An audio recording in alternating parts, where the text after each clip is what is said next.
Pa ty, bota e humb kuptimin. Pa ty, dielli e humb shkëlqimin. Pa ty, dita më erësohet. Pa ty, nata nuk kalohet.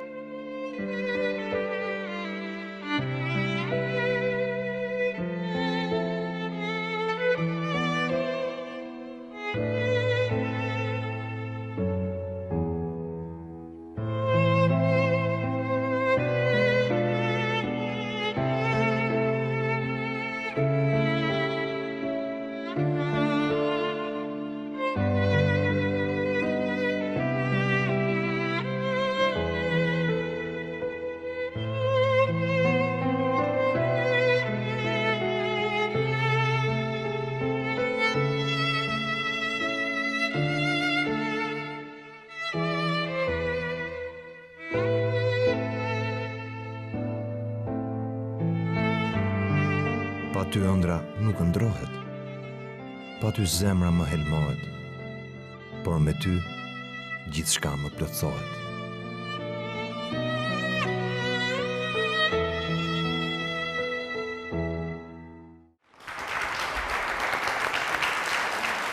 Zonja e Zotrinj, Elmira e Fatos Qerimaj. Mirëmbrëma, mirë se erdhët në Histori Dashurie. Përpara se të nis bisedën miq të dashur me të ftuarit e parë për sonte, dëshiroj të falenderoj ata që mundësuan bukurinë, larminë dhe mondanitetin e ballos me të cilën ne filluam këtë program. Së pari, trupën e baletit, për këtë ide të mrekullueshme për të hapur këtë natë të fundit të vitit të Histori Dashurie. Koreografët Odeta Dishnica dhe Ervis Nallbani, si dhe trupën e talentuar të baletit. Stilisten Jona Muçaj për veshjet e shkëlqyera të baletit.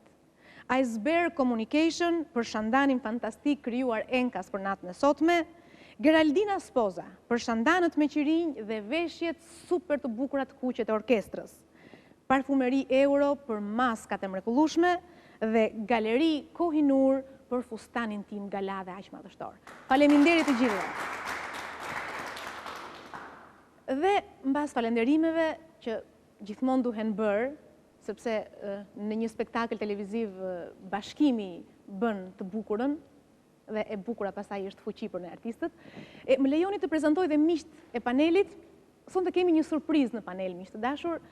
Është zonja Elona Hoxha. Shumë e përfolur, për mirë kuptohet, dhe shumë e komentuar nga ju të dashur teleshikues, nga të gjithë miqtë e programit ton, nga rrëfimi i saj i sinqert, i bukur, i një dashurie të jashtëzakonshme. Dhe për ta sjellë sërish në sy tuaj, ajo sot do vi si opinioniste e dashurisë dhe unë falenderoj shumë zonjën Ariana Muçaj, e cila me zemër gjerësi i liroi vendin kësaj vajze të re, të dashuruar dhe mund të them megjithëse shumë e re është eksperte e dashurisë. Do na thotë gjëra të bukura sonte. Mirëmbrëma, mirë se erdha. Është Artani Mami, aktor i dashur dhe shumë i njohur i skenës shqiptare. Mirëmbrëma. Është Alban Tartari, poet dhe gazetar, si dhe drejtori i marrëdhënieve me publikun në Eagle Mobile. Mirëmbrëma, mirë se erdha. Dhe nisim me rrëfimin e çiftit Qerimaj. Ndërkohë, kur them mbi emrin Qerimaj, me siguri të gjithë teleshikuesit parashikojnë të dëgjojnë historinë e gjithë familjes tuaj, sepse të gjithë jeni artistë të mrekullueshëm, ju komplimentoj. Si ka filluar historia juaj? Kush i mban mend më mirë detajet? E fillojmë me Mirën. Unë s'kam pasur deri më sot një Mira të ftuar në program, kam qenë vetëm Mira. Sot ndjehem mirë që jemi dy Mira. Me Fatosin jam njohur para 25 vjetësh, në vitin 1985. Në atë kohë unë isha studente në Fakultetin Ekonomik dhe Gamercologji. Bënim në të njëjtën rrugë, unë shkoja për në fakultet, kurse Fatosi shkonte për në cirkun e Tiranës, në atë kohë ai punonte si instrumentist. Kemi një diferencë moshe për 6 vitesh. Fatosi ishte i sistemuar në punë, kishte mbaruar shkollën, banonte në një shtëpi që ishte afër qytetit të studentit, diku pranë ambasadës amerikane, aty kemi dhe shtëpinë tonë sot, dhe unë nga qyteti studentit shkoja për në Fakultetin e Shkencave të Natyrës, pavarësisht se isha studente fakultetit ekonomik, leksionet, seminaret, laboratorit të zhvillonin pranë Fakultetit të Shkencave të Natyrës. Duke bërë të njëjtën rrugë bashk, aty do me thonë lindi zanafilla e njohjes time me Fatosin. Sigurisht nuk isha unë ajo që zgjodha e para Fatosin, ishte Fatosi ai që më zgjodhi mua, Fatosi më ta tregoj më mirë. Cili ishte ai momenti i zgjedhjes, ai idili? Sepse zonja Elmir na krijoi atë backgroundin e njohjes dhe pjesën kulminante ja u la juve. Zgjedhja gjithmonë është e vështirë, por unë mendoj që në atë periudhë që nisi njoja me Elmirën, është një periudhë interesante, mendoj, sepse me të vërtet bënim rrugën bashk, nuk njiheshim. Dhe kishte ajo rrugë e studentave ishte mbushur plot. Dhe nga gjithë ato studente unë zgjodha Mirën. Mirën e zgjodha me disa principe të mia, të cilat vazhdoj t'i kem akoma dhe mendoj që s'kam gabuar kur, domethënë në zgjedhjen time. Me intuitën e artistit, çfarë arritët të shikoni, të gjeni me aq pak kohë tek bashkëshortja juaj e ardhshme? Ju e keni fjalën që Ca cilësi, ca gjëra, po. Çështja e principeve. Çështja e principesh.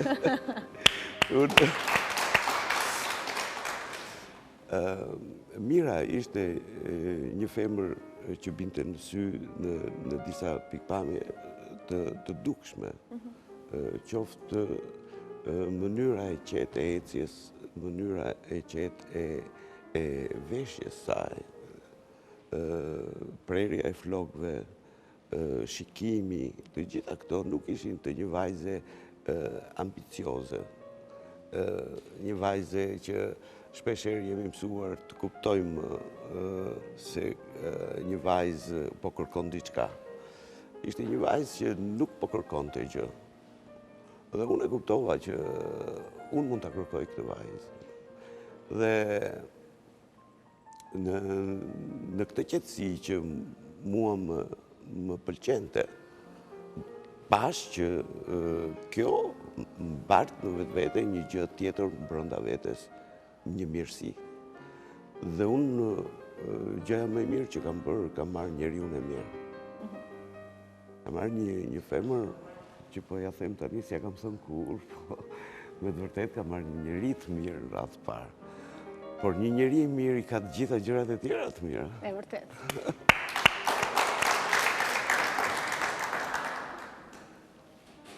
Si vijoj më pas, si ja the, sepse duke qenë se të kesh përballë një vajzë shumë të mirë me vlera, që këto arrin t'ja kuptosh edhe përpara se ta takosh nga afër dhe t'i shprehësh ndjenjen tënde, me siguri është e vështirë. Më falë, doja ta ndihmoja pak Fatosin. Përpara se Fatosi të prezantohet tek unë, dua të tregoj disa koincidenca shumë të rëndësishme për mua në atë kohë. Mbaj mend që duke kaluar për në Fakultetin e Shkencave, diku te lulishta përpara parlamentit, një djalë më flet, duke më thënë përse i përplas ato këmbaj shumë. U ktheva dhe e pash me shumë inat, por dhe shumë e habitur. Aty e fiksova fytyrën e djalit i cili më foli mua. Megjithatë, nuk e mendova kur se ai do të ishte bashkëshorti im i ardhshëm. Diku më vonë, duke zbritur nga shkallët e fakultetit, pasi mbaruam leksionin, përballë derës ishte vendosur një poster në të cilën shkruaj koncert simfonik i teatrit i radio televizionit shqiptar, solist në klarinet Fatos Qerimi. Isha me shoqet e mia duke zbritur në atë kohë dhe u them shoqeve, do shkojmë ta shohim këtë koncert, dhe në vend që të thoshe që sepse ky është bashkëkohësi im, thash ky është bashkëshorti im. E bëre lapsus. Shoqet nuk ma vunë në re, megjithatë unë e kuptova që fola gabim. Edhe i fiksova, do me thënë që ishte një klarinetist që quhej Fatos Qerimi dhe që do të luante me orkestër. Megjithatë nuk shkova në atë koncert. Fatosin nuk e njihja fare, e kisha fiksuar, do me thënë, si fytyrë kur më foli diku te lulishte para parlamentit, dhe e shikoja çdo ditë që shkonte për në cirk me kutinë e klarinetës në dorë. Në atë kohë nuk e mendoja kur që ajo mund të ishte një kuti klarinete, duke e parë se shkonte shpesh përballë Fakultetit të Shkencave, ka qenë ndodhet dhe sot në Atenitetin e Tiranës, e shikoja shpesh që hynte dhe dilte, pasi kishte një shok i cili punonte në sallën e oksigjenit, dhe ati Fatosi si instrumentist fryme që ishte, shkonte shpesh dhe merrte oksigjen sepse i bënte mirë për profesionin. Dhe mendova se do të ishte doktor. Dhe i them shoqes time me siguri që ky duhet të jetë doktor. Dhe më ishte krijuar në mendjen time që djali, të cilën unë e kisha fiksuar, kishte një profesion që ishte doktor. Pas disa muaj, përsëri duke kaluar për në shkollë, diku afër 15 Kaçit, Hotel Tiranës, Fatosi më drejtua dhe më thotë, ju jeni studente e merceologjisë? Po, i thash. Si e ke orarin? Po ta japi, thash, duke menduar se mund ta ndihmoja. Nuk më shkoi kur në mend se çfarë qëllimi kishte Fatosi. Nxora nga bloku i shënimeve orarin e mësimeve dhe ja jap Fatosit. Duke u larguar, u pendova, pasi pas orarit kisha shkruar një poezi të cilën e kisha marrë nga gazeta Drita në atë kohë, që fliste për dashurinë. Dhe mendova se ndoshta Fatosi do të mendonte keq për mua. Megjithatë, vazhdova rrugën e qetë. Nuk e di se çfarë ka menduar Fatosi në ato momente. Çfarë ka menduar Fatosi në ato momente? E lexuat poezinë? Përveç se orarit që t'interesonte. Po, e lexova poezinë dhe poezia ishte me të vërtetë tregonte për një femër e cila ishte mërzitur duke ndetur në vetmi dhe kërkonte diçka. Ky ishte nën teksti i poezisë pak a shumë. Dhe, meqense sapo kemi filluar të rrëfejmë, rrëfimi është shumë i bukur dhe i sinqert. Për të bekuar këtë fillim të dashurisë suaj dhe gjithë këto vite së bashku, dhe këtë dashuri që unë e lexoj në sy tuaj edhe sikur të mos flisni fare, madje jam e sigurt që edhe shikuesi e ndjen këtë, është një personalitet miq të dashur i artit shqiptar. Është fati i madh për Fatosin që të jetë biri i Etem Qerimajt. Ai do luaj live për djalin dhe nusën e tij, për të bekuar dashurinë e tyre të madhe, por pak më shumë më tha këtë pjesë mira e kam për nusën time. Do luaj një tango të mrekullueshme nga filmi Arom Gruaje. E ftoj në sken artistin e madh Etem Qerimaj.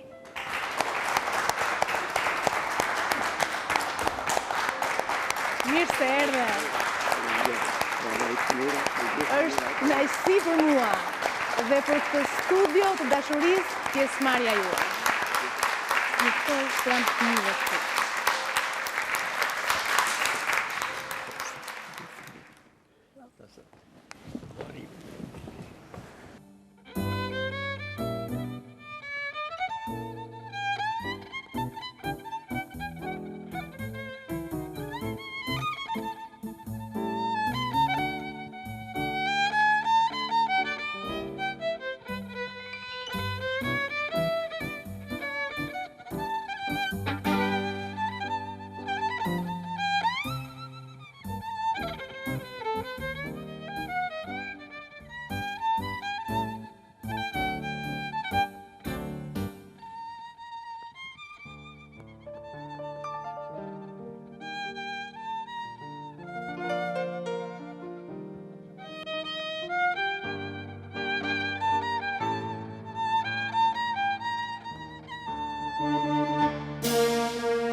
tem, nuk mund të largoheni kështu nga skena.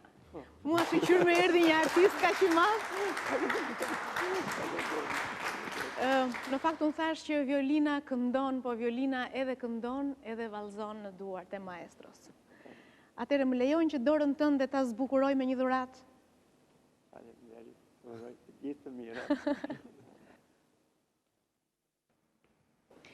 Është një dhuratë për maestron. Për maestron e madh, ta quaj kështu, nuk e teproj fare. Nga dyqani Premium, miq të dashur, që bën për herë dhurata për të ftuarit tan special. Për çiftet, por sot e kemi për maestro e temi. Të pëlqen kjo ora? Shumë e bukur. Do ta vendosësh në dorë dhe ajo thjesht do jetë një zbukurim në dorën tënde. Ne do matim këtu 1000 vitet e tua, sepse të them 100 është shumë pak për një artist. Uroj gjithë të mira. Faleminderit dhe më lejoj që këtë pjesë të programit ta mbyllim së bashku, është pjesa e parë, sapo kemi filluar, unë i njoftoj miqtë e mi që këtu fillon talenti, muzika dhe gjithë performanca artistike e familjes Qerimaj. Ju ftoj të ndjekim reklama dhe do të jemi sërish në studio për interpretime të shkëlqyera dhe për të vijuar historinë e çiftit që kemi të ftuar. Reklama, kthehemi pas pak në studio.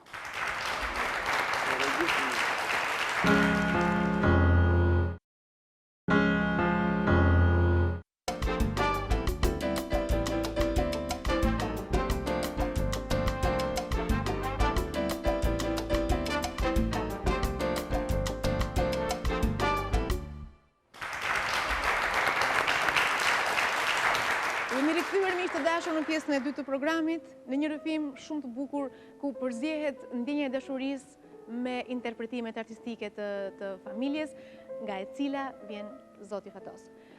Maestro, ku e lam historinë? Në fillimet e veta. Në fillimet e veta. Atëherë para se të vazhdojmë, lejonit falenderoj dhe një herë atë që mbështesin programin ton, është Eagle Mobile, sponsor i ynë gjeneral dhe BKT. Faleminderit nga zemra.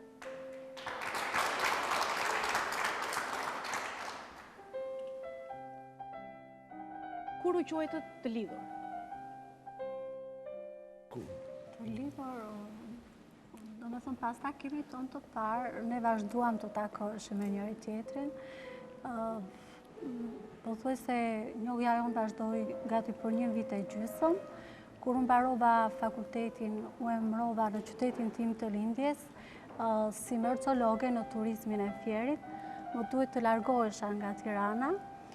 Ishte pak sa e vështirë, sepse me Fatosin isha mësuar, dhe më thënë kishim të kohë që ishim njohur, dilnim bashkë, ishim mësuar me njëri tjetrin, megjithatë erdhi momenti që unë duhet t'ja tregoja dashurinë familjes time dhe që kjo lidhje do me thënë të kurorzoje. Mirë po, në atë kohë isha një vajzë e ndrojtur, pak sa e mbyllur, megjithatë Fatosi më ndihmoi shumë që unë të isha pjesë e një komunikimi më të thjeshtë, disi më të shlirët. Në atë kohë mësuam shumë nga njëri tjetri, sidomos unë që isha disi paksa dhe më ndrojtur, nga Fatosi mësova shumë gjëra, mësova mora një kulturë të përgjithshme për muzikën, unë vija nga një familje ku prindrit e mi ishin arsimtar të dy, nuk ishin lidhje fare me muzikën. Fatosi më mësoi, do me thënë, që ta dua, ta dashuroj muzikën. Gjithashtu, tek Fatosi në atë kohë pash djalin që kishte një logjik perfekte. Një logjik perfekte jo vetëm në të menduar, por edhe në të vepruar. Dhe isha shumë e sigurt në dashurinë time për të. Mirë po, për shkak të natyrës time të ndrojtur, e kisha disi të vështirë t'i thosha familjes. Dhe këtë pjesë e mori përsipër Fatosi, i cili më ndihmoi. Bukur. Arritët të dy atë që donit. U lidhët zyrtarisht në njëri tjetrin. Si organizuat këto momentet e ceremonive, të fejesës, të dasmës? Shumë thjesht ato, basi mora okejn nga Jati Mirës, sepse nuk ishte e thjesht. Sigurisht. Pak sa e vështirë për në atë kohë. Në atë kohë ishte momenti delikat, por ai u sigurua që kishte të bënte me një njerëz serioz dhe jo aventures. Domethënë e kuptoj që nuk ishte një aventurë, po ishte me të vërtet një bindje ime për të vendosur për të martuar me mirë. Se e them këtë për arsye sepse me të vërtet isha në moshën 30 vjeç në atë kohë, ku mendova që tani duhet të martohem. Thjesht. Dhe këtë e realizova. Dhe raporti që pata pastaj me familjen e Mirës ishte një raport për mua pak i sikletshëm fillimisht, sepse mendova që do kem një rezistencë, por rezistenca u sy shumë shpejt, domethënë, dhe pash që kisha të bënja me njerëz me një koncept krejtësisht një koncept mirëdashës, do të thonë, që donin që të krijojë kjo lidhje dhe por duhet bërë dhe bukur, dhe shkojmë ke ceremonia. Dhe ceremonia u bë me nga të dy palët ishte interesante. Domethënë, Mira ishte një festë e madhe, e cila organizoi në Fier. Fier, bukur. Po. Dhe unë ana ime në Tiranë. Po flasim për vitin 88. 87. 88. 88. Dhe maj 88-ës. Shumë bukur, pranverë. Dhe bëm dasma në Fier ishte me të vërtet tradicionale, por shumë e bukur. Mua më ngjalli emocion. Po ajo, të kur them tradicionale, jo vetëm Krushqit, jo erdhën këte, pastaj u bën në Tiranë, po e njëjta situatë. Dhe biles kam një surprizë sot. Vërtet? Wow, këtë nuk na i kishte treguar asnjëherë. Në fakt, jam shumë i kujdesur me disa gjëra që kanë vlerë, në fakt. Këtu kam një skic të piktorit Buron Kaceli, ditën e dasmës, që kemi martuar. Dhe nuk e kam ndryshuar, po e kam rujtë si një papirus të vërtet. Wow, e jashtëzakonshme që nga që. Ja tregojmë kamerave. E lexuat? Kjo ka një... E pa kamera? Kjo ka firmën e Buronit, ka datën dhe të trashgohesh Buroni, kaq. Dhurat shumë e bukur. Po kjo ka një vlerë të jashtëzakonshme për, jo, nuk e kam ruajtur kështu në këtë mënyrë. Por kjo ka një vlerë sepse filmi i dasmës na është Diego. Faktikisht, po. Dhe nuk kemi asnjë fotografi nga dasma. Kështu që këtë e mbajmë, unë e mbaj kështu Mira rrezik se dim fare që unë e kisha këtë. Ajo është gjithçka në fakt, është fotografi, është DVD e xhiruar, është gjithçka, ka gjithçka brenda. Dhe shumë faleminderit që na i treguat dhe ndat me ne këtë gjithë shtrenjtë. Kjo ishte dhe një surprizë shumë e këndshme për mua, se mua nuk më shpëtojnë gjërat kollaj. Mirë po, mendoj se duhet ta kesh pas tek kapaku i klarinetës. Atë që nuk e hap kur Mira, nuk gjendot asnjë gjë. Aty i mbaket sekret. Parë mbrëm, nga që do vinja në emision, prishta gjithë bibliotekën që e gjeta këtë. Kaq thellë e kishe në çep. Po, kam shumë gjëra tjera, po... Dhe unë kur zgjova në mëngjes, tash dikush i ka prishur librat në bibliotekë, po se kush është nuk e di. Po se për çfarë ti prap nuk e di. E bukur, shumë e bukur. Dhe në këtë moment dëshiroj të drejtohem pak miqve të panelit. Kemi filluar të dëgjojmë një histori të bukur të një artisti, por që edhe bashkëshortja rrëfeka pikë si një artiste. Ne jam e lumtur që gratë në këtë program kanë një peshë shumë të madhe dhe shumë të mirë të fjalës të përdorur mirë. Po, Artan? Dere të komentosh për historinë e Fatosit dhe të Mirës, duhet i njohësh pak më shumë se sa ata të reguan për veten e tyre, dhe unë kam pasur këtë fat, i njoh prej shumë vitesh, shumë vitesh. Të njoh jo vetëm Fatosin, që kemi qenë në akademi bashk, Brunon, po familjen. Dhe familja Qerimi është një familje cila ka një baba që është Etemi, është një familje ku nuk ngrihet zëri kur, ku janë të gjithë shumë të edukuar, ku babai nuk është vetëm babai biologjik, po është edhe i shpirtëror, edhe artistik i këtyre djemve, dhe jo vetëm djemve, po edhe të mbesës edhe të pjesës tjetër të familjes. Një familje e cila nuk ka pasur të lehtë të vi dhe të hyj në mënyrë të barabartë dhe të arrisi nivelin e saj artistik dhe të renditet ndër emrat që mjafton të thuash qerimi dhe kuptohet që janë ata dhe të vetmit. Po. Ta ndërtosh jetën në mënyrë të tillë me racionalitet dhe pozitivitet dhe t'ja japësh këtë edukat fëmijëve, tregon pse Fatosi në atë rrugën e zhumshme me studente nuk pa atë studentet që ishte me dekolten më të hapur apo me minifundin më të shkurtër. Po s'kishte atëre një... në ato po nesë. Po kërkonte, kishte edhe atëre. Kishte edhe atëre në një.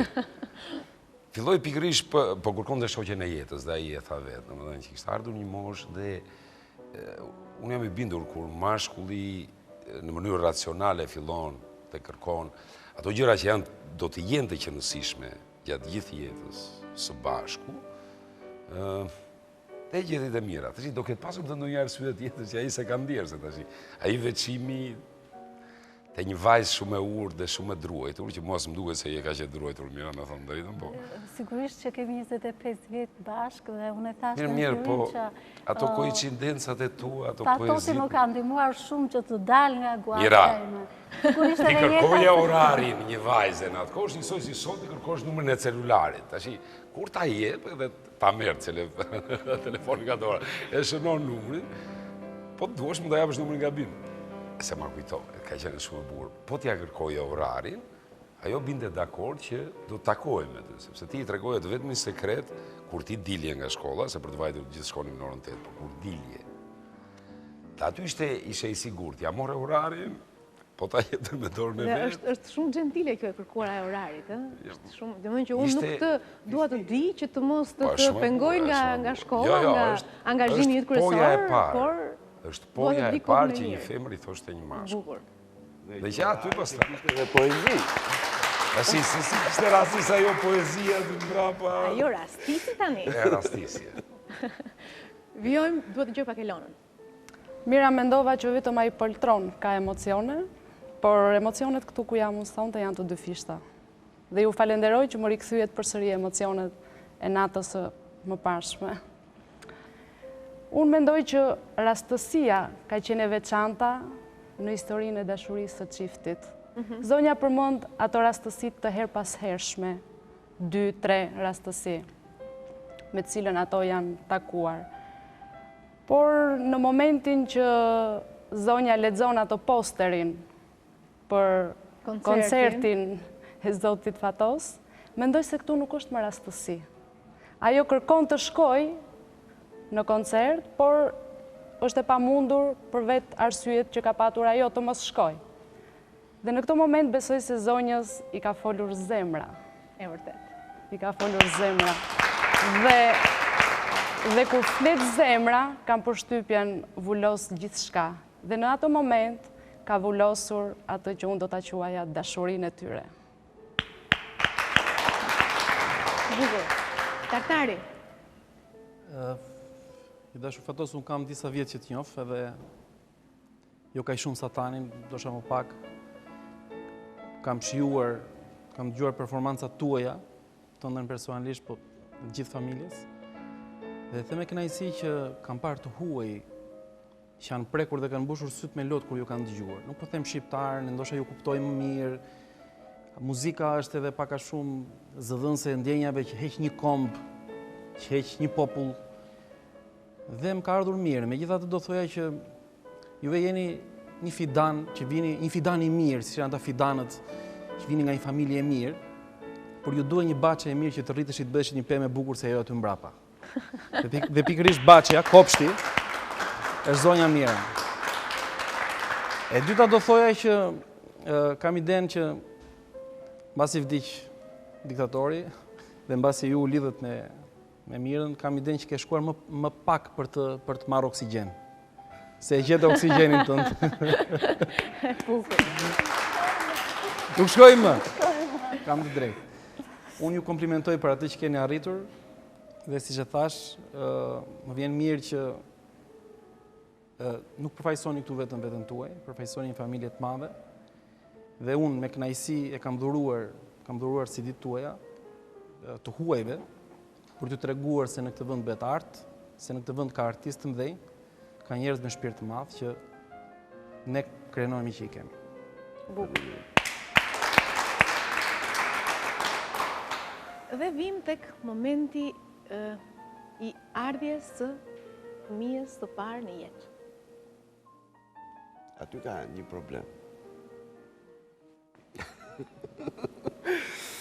Problemi, do të thënë, momentin që ka lindur djali, një nga ato ditët, kam dëgjuar mirën që më thot, tani dashuria mund ta përgjysmë. I the, pse, sa dua shumë djalin, e dua djalin shumë, të përsa, ishte me të vërtet, ardhja e djalit ishte, unë do t'i thonja një masë me madhe e dashurisë, por Mira kishte një lumturi të paparë në atë moment. Ishte me të vërtet një kënaqësi e jashtëzakonshme ardhja e fëmijës. Dhe pasuroi shumë jetën tonë, e bëri shumë bukur. Në ato momente i mbaj mend që e shikonja Mirën më shumë të lumtur se ç'ishte përpara se nuk ishte djali, domethënë. Në marrëdhënia u forcua më shumë, pati më shumë bukuri familja. Ishte shumë e rëndësishme domethënë në ajo periudhë. Valini është sonte këtu. Është kthyer nga Austria, është kthyer nga Vjena për pushimet e dimrit, për të kaluar vitin e ri së bashku me familjen e tij, dhe nuk mund të mungonte në programin ton në një lojë të shkëlqyer në violinën e tij, që kur po e dëgjoja pak më përpara në prova, nuk e di, po bëja shkrirje me fytyrën e gjyshit të tij, me mënyrën se si gjyshi i tij luan në violinë. Dhe me sigurt do të jetë një pasardhës i denj. Zonja e Zotrinj, të dashurit e mi, do të ndjekim Valinin tuaj të dashur në një pjesë të shkëlqyer, në një interpretim të shkëlqyer në pjesën tjetër të studios. E shijojmë së bashku.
Keni shijuar për gjithë këto vjet bashkëshortin tuaj dhe familjen e tij.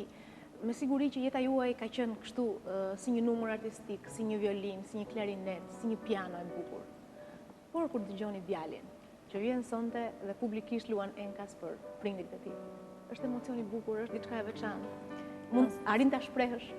Sigurisht që është emocion i veçantë. Unë kur shoh djalin tim në skenë, mbushem qitdjers, ndjej shumë emocion. Është një emocion që unë nuk e përshkoj dot. Është një nga zëllimi brendshëm. vështirë ta shprehësh, po vërtet ndihem e lumtur. Po, di që në ato momente unë ndihem e lumtur, kurse Fato si ndihet shumë i shqetësuar. Sepse duke qenë një profesionist. Si fillon e shimin pasi kam mbaruar djalit, s'bërja si gabim, ishte shkëlqysh.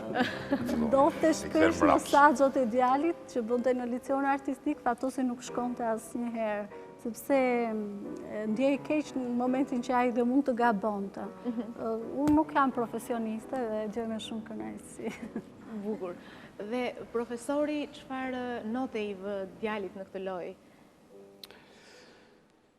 Në fakt, përgatitëm me enkas për këtë spektakël. Ishte për 2 ditë kemi përgatitur dhe Valini është djalë shumë racional. Akoma emocionet nuk e përfshin totalisht në lojë, në ekzekutimin e vetë. Dhe plus pastaj që është duke mësuar, është në proces dhe gjatë procesit ka disa probleme cilat duhet i riparoj. Por dihet që finalizimi i shkollës do t'jetë një gjë ndryshe nga gjithë net familjes, do t'jetë një performancë e dukshme në skenën shqiptare. Të kam një idenë time që e kam të brëndshme dhe dua ta konsumoj kur të vi koha.